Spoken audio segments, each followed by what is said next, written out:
It was about this time of year, a year ago, when it became clear that we would be shut down for Easter.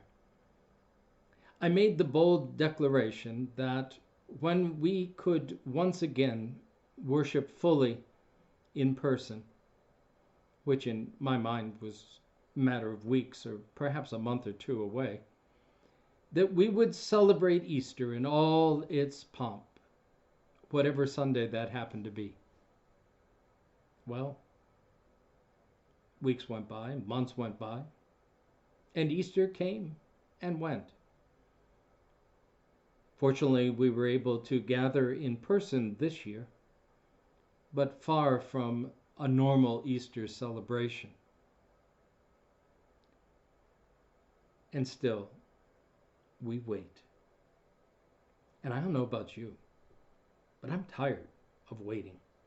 I've had it. I've always prided myself on being patient, but it's gone. I want this to be over. I want to return to some semblance of normalcy. The way things were. Or even if we can't get back to what they were, maybe something different. I'm tired. This waiting just sucks. I remember a similar time back when I was in seminary. 4 years of college, 4 years of seminary. It was getting old. My senior year, I preached in chapel one morning on just that, of having waited so long to do ministry, to get into the game, to do the real thing. Most of my classmates came up and shared how they too felt the same way. I was feeling pretty good when I wandered back to the academic building, only to be encountered by my mentor and preaching professor, Dr. Thomas Radnauer. He laid me out. He said, "What do you think you've been doing, Jakey, for 4 years here? Twiddling your thumbs? You've been doing ministry day in and day out, whether it was in the coffee shop or in the dorm rooms, the refectory, on your street, in your field ed or your internship. You've been doing it. It's not about waiting. It's about recognizing what you do while you wait."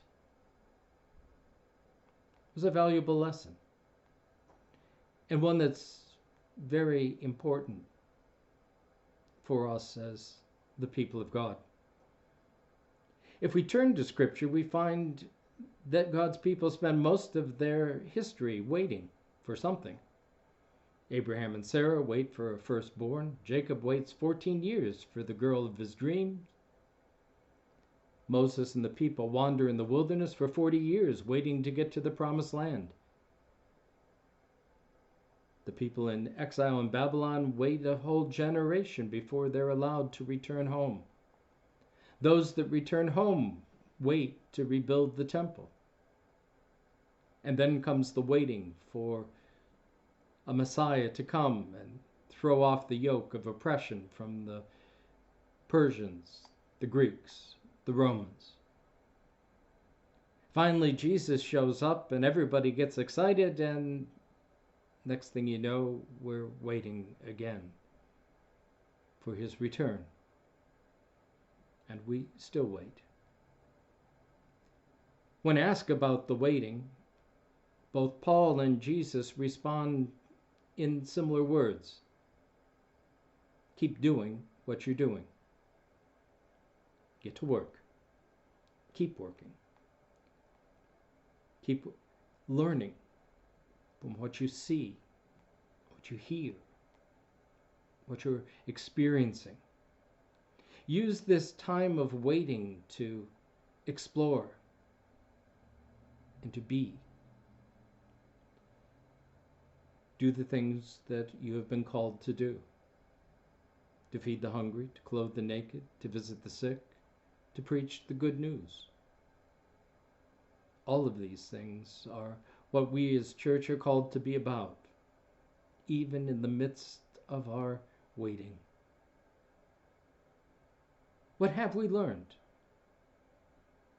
What have we found out about the world around us that we hadn't known before this whole thing began? What are the new skills that we are learning? What are the skills we've discovered we need to polish up on and refine? What do we need to do before we can be through this? How can we repair the breaches that have been carved out in our world over politics and race? There's much to be done in this time of waiting. And as I've discovered over the years, the busier you are when you wait, the faster the time goes. It's time to be about the work that we have been called to do. The call is out there, even though we wait. Who will answer? Who will say, "Here am I. I'm ready to go." I, the Lord of sea and sky, I have heard my people cry, all who dwell in dark and sin, my hand will save. I who made the stars of night, I will make their darkness light. Who will bear my light to them? Whom shall I send? I, the Lord of snow and rain, I have borne my people's pain. I have wept for love of them. They turn away.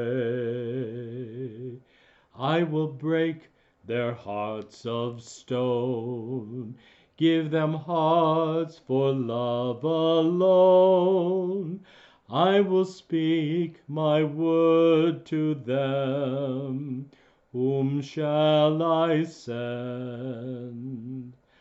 I, the Lord of wind and flame, I will tend the poor and lame.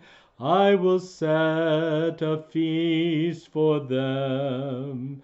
My hand will serve. Finest bread I will provide, till their hearts be satisfied. I will give my life to them. Whom shall I send? Here I am, Lord. Is it I, Lord? I have heard you calling in the night. I will go, Lord, if you lead me. I will hold your people in my heart.